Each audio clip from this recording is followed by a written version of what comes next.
Hola, ¿qué tal? ¿Cómo están? Soy José Antonio Montenegro y esto es Globo Economía. Hoy dedicando todo nuestro tiempo a analizar el plan Biden de infraestructuras para Estados Unidos. Tal y como había anunciado durante su campaña electoral, la administración Biden, en cuanto ha llegado a la Casa Blanca, se ha ocupado prioritariamente de la pandemia y del objetivo mejora de infraestructuras.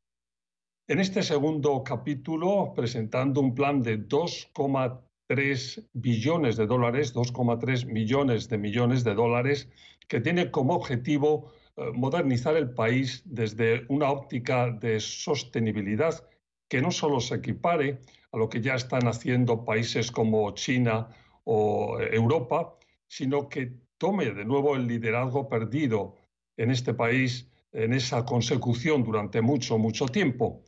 Efectivamente, Estados Unidos se ha quedado anticuado en sus infraestructuras, que van desde lo más obvio, como los puentes o los aeropuertos, hasta los sistemas de generación o transporte de energía, pasando por una muy larga lista de distintas necesidades y de distintos sectores. Pero además la administración Biden quiere hacer esta renovación desde una perspectiva de futuro, que pasa por ir a un cambio que sea amigable con el medio ambiente y con la naturaleza y que incluye el pensar en los recursos humanos y en su potenciación y cualificación como una parte más del propio plan.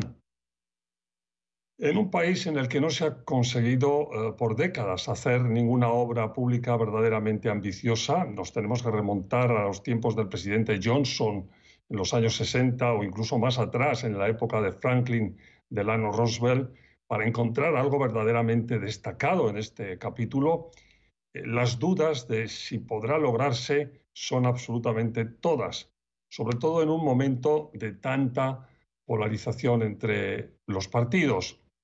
Recuerden que el muy deseado paquete de estímulo de hace solo unos meses, que una amplia mayoría de la población apoyaba y demandaba, salió adelante sin un solo voto republicano y solo gracias a una argucia técnica de votación presupuestaria en el Senado que permitió a los demócratas conseguir su aprobación.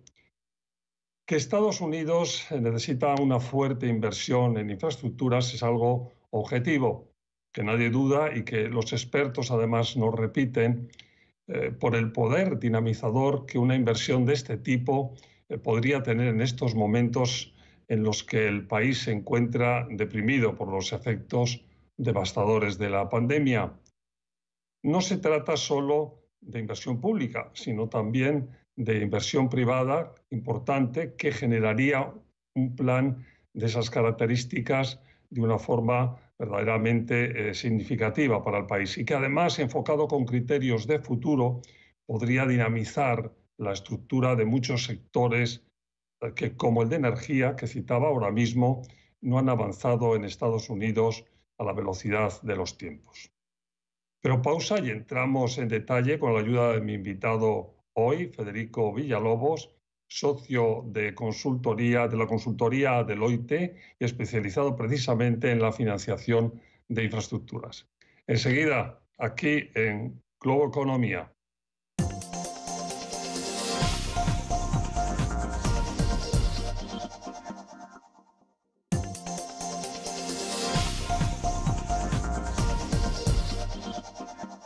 Hola de nuevo, como les decía hace un momento, mi invitado hoy es Federico Villalobos, socio de la consultoría Deloitte y especialista precisamente en la financiación de infraestructuras.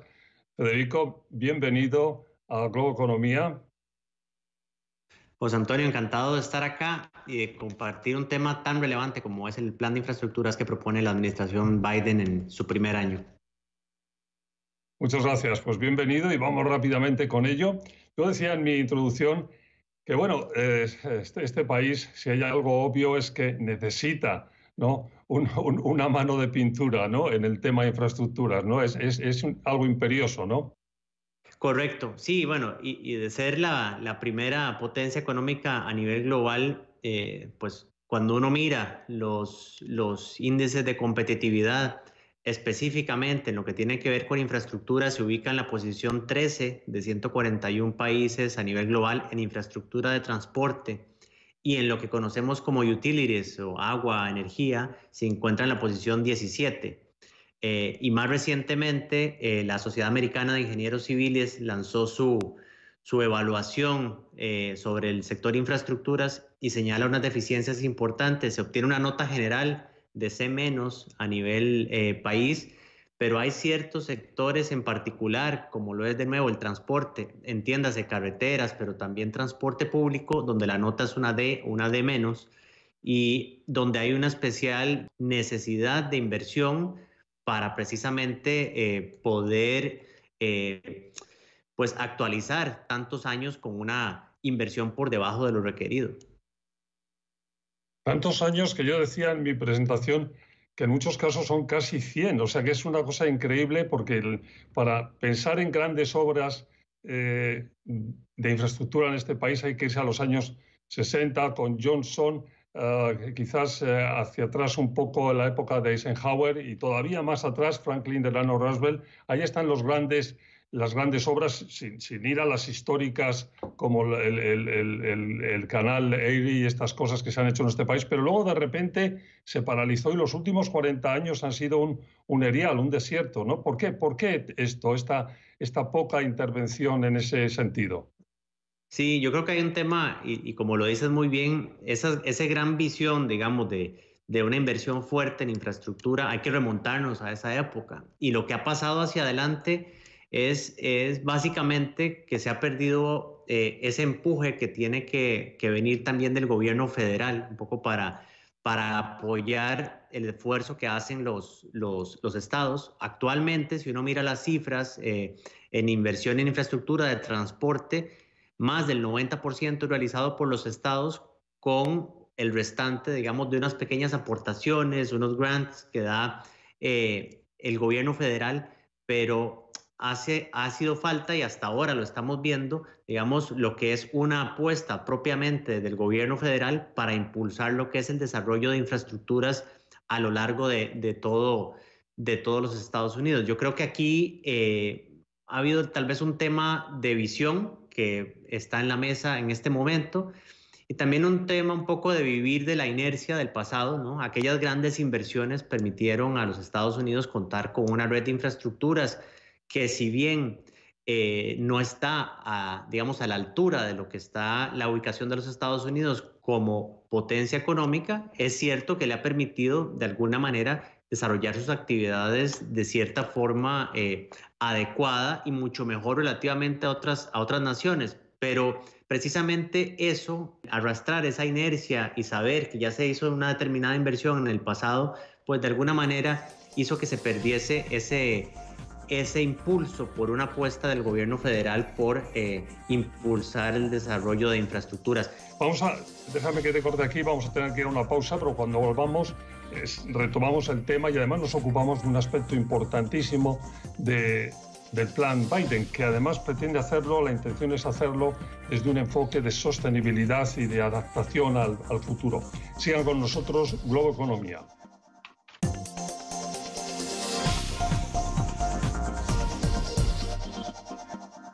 Hola de nuevo, Globo Economía. Estamos hoy dedicando el programa a las infraestructuras, al plan de infraestructuras del presidente Biden, de la nueva Casa Blanca, con Federico Villalobos, consultor socio de Deloitte. Y en este bloque, Federico, decíamos, hay un enfoque además en todo este plan de sostenibilidad, de hacerlo de cara al futuro, que es tremendamente original o ambicioso sobre todo, ¿no? ¿Qué hay que entender por ese enfoque de futuro y sostenible, verde, del que oímos hablar siempre que se oye hablar del plan Biden? Sí, esto es uno de los elementos más interesantes e innovadores del plan, y precisamente uno de los elementos que más se discuten actualmente entre los republicanos y demócratas en el sentido de la definición de infraestructura. Pero atendiendo a lo que es precisamente lo que incluye, hablábamos anteriormente de la parte dura de infraestructura, es decir, lo tradicional, pero la otra mitad del plan incorpora elementos pues bastante innovadores. Como decía, incorpora el elemento de agua, pero también no solo desde la perspectiva, digamos, de consumo de agua potable, sino que también ve el tema de todo lo que se necesita para resiliencia climática. ¿Y a qué se refiere el Plan Biden con resiliencia climática? Pues todas aquellas infraestructuras que permitan acometer o soportar de una mejor manera embates de fenómenos naturales producto del cambio climático, ¿verdad? Me venía a la mente el tema de los incendios, por ejemplo, California y todo el tema de la red eléctrica, que también, por estar muy anticuada, está al aire y produce a menudo este tipo de chispas, sencillamente, que producen incendios, ¿no? O sea, que no está enterrada bajo tierra y cosas de este tipo que en otros países están muy superadas en los últimos tiempos, y que es lo que hace que en las listas globales que tú mencionabas al principio, Estados Unidos no esté hoy en día donde estaba hace unas cuantas décadas, ¿no? Es correcto, es correcto. Y además plantea, digamos, unos elementos adicionales interesantes. Eso es, digamos, atender el embate de los fenómenos naturales, aquellos provocados, pues, naturalmente, y aquellos producto de la actividad humana, como bien mencionábamos. Pero además plantea una estrategia de adopción de nuevas tecnologías, es decir, de la promoción de tecnologías limpias para el transporte. Y digo el transporte porque es el principal generador de contaminación en este momento en el mundo y en Estados Unidos. Entonces, desde esta perspectiva, siendo uno de los elementos principales del Plan Biden, el establecimiento, la promoción tanto de la producción como de la adquisición de vehículos eléctricos para la movilidad. Esto pensando en las personas, pero también apuesta hacia la adopción de energías limpias en todo lo que es la red de transporte público. Vamos a tenernos que ir a una pausa, pero cuando volvamos nos ocupamos de cómo todo este plan es, por supuesto, un tema de iniciativa pública, pero que tiene un enfoque importantísimo de la dinamización que puede traer consigo del sector privado. Una pausa y volvemos con más Globo Economía. Sigan con nosotros. Sigan con nosotros, volvemos con más Globo Economía enseguida. Y ya saben, si quieren pueden seguirme en mi dirección de Twitter. Es muy fácil, @MontenegroCNN.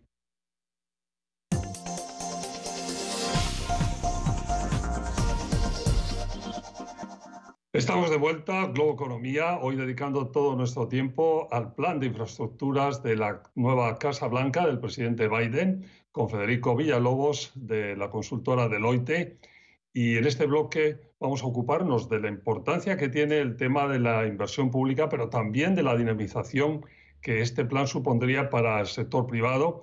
Pero antes de entrar ahí, déjame que te pregunte algo que tú siempre comentas, siempre que estás con nosotros. Hay que decir que Federico es un invitado recurrente de mucho tiempo en Globo Economía, y es que siempre dice que estos temas de infraestructuras hay que plantearlos con una visión a largo plazo y más allá de esta administración. En este caso, por ese enfoque de futuro y de innovación que tú comentabas antes, todavía más importante eso, ¿no? Es correcto, es correcto. Y precisamente se está apostando, digamos, se está mirando hacia lo que podría ser esa economía del futuro, y esa economía del futuro acompañada de estas inversiones, que son inversiones que muchas podrán empezar en el corto plazo, pero otras tendrán que ir viéndose, digamos, año con año. De hecho, el plan plantea una inversión sostenida durante 8 años al menos.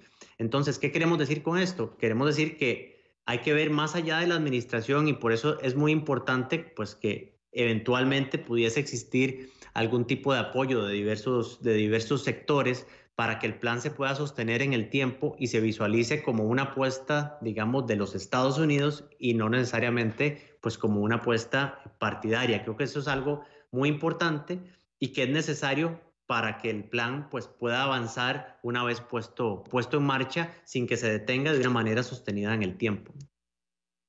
La fuerte conexión esta que decía que queríamos un poco enfocar en este segmento entre el sector público y el sector privado, fundamental, ¿no?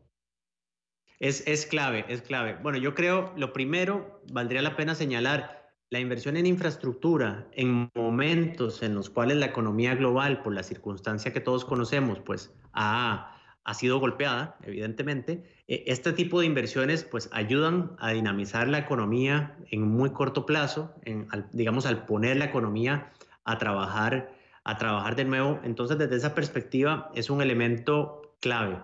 Ahora, por el otro, evidentemente, esto tendrá que ser un plan que se acompañe del sector privado. ¿De qué manera? Pues del sector privado proveyendo los proyectos que hay que desarrollar o en algunas circunstancias, dependiendo del tipo de proyecto y del estado en el que se desarrolle, pues que pueda existir un asocio público-privado que permita acompañar el esfuerzo que ya estaría haciendo el gobierno federal y estatal con la capacidad de inversión e innovación del sector privado. Entonces, ese tipo de sinergias van a ser claves para que, además de lo que plantea el plan Biden, esto se pueda pues multiplicar varias veces y generar pues el efecto que esperamos tanto en el desarrollo, digamos, de esa nueva economía o de ese andamiaje para la nueva economía, pero también que apoye en este impulso de muy corto plazo que es requerido pues para retomar y para recomponernos después de un año tan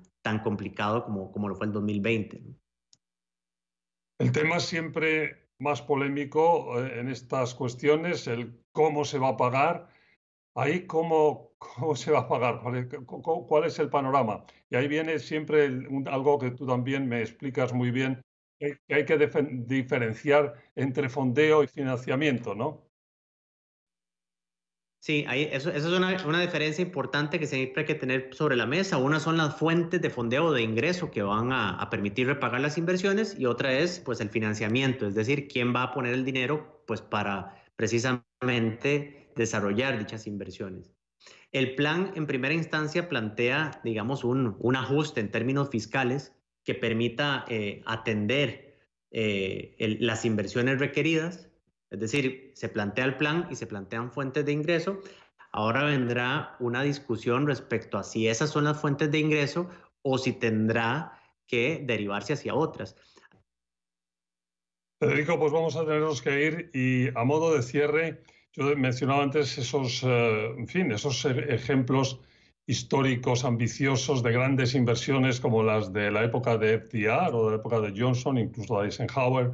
El momento verdaderamente histórico pospandemia, pospandemia, importante este tema de las infraestructuras, ¿no? ¿Por qué es tan importante? En 30 segundos y nos vamos. Sí, es importantísimo por la reactivación económica que esto puede generar en cada uno de los países que apuesten por la inversión en infraestructura, pero también recordemos precisamente ese viraje hacia una nueva economía. Y ojalá también hacia una economía que no solo sea resiliente en temas climáticos, sino que luego de la experiencia que acabamos de vivir, que sea resiliente en muchas otras áreas, incluido, por supuesto, el sector salud. Entonces yo creo que aquí hay una apuesta muy importante por la reactivación hoy, pero también por sentar las bases de una economía mucho mejor preparada para los desafíos del futuro. Federico, pues muchísimas gracias por haber estado con nosotros, un placer. Encantado de estar, José Antonio, como siempre, en este programa y con un tema pues tan interesante como el Plan de Infraestructuras Biden. Muchas gracias. Fue Federico Villalobos, socio de la consultoría Deloitte, especializado en la financiación de infraestructuras. Muchas gracias. Gracias a ustedes por su atención y les recuerdo lo que les comentaba la semana pasada, que desde ya estamos también en podcast. Si ustedes no han podido ver completo el programa o si quieren volver a escucharlo cuando van al trabajo, cuando salen a correr, a pasear, nos tienen en todas las aplicaciones de podcast, así que pueden ir a su aplicación favorita y en 7 días de nuevo con ustedes aquí, Globo Economía. Hasta la próxima semana.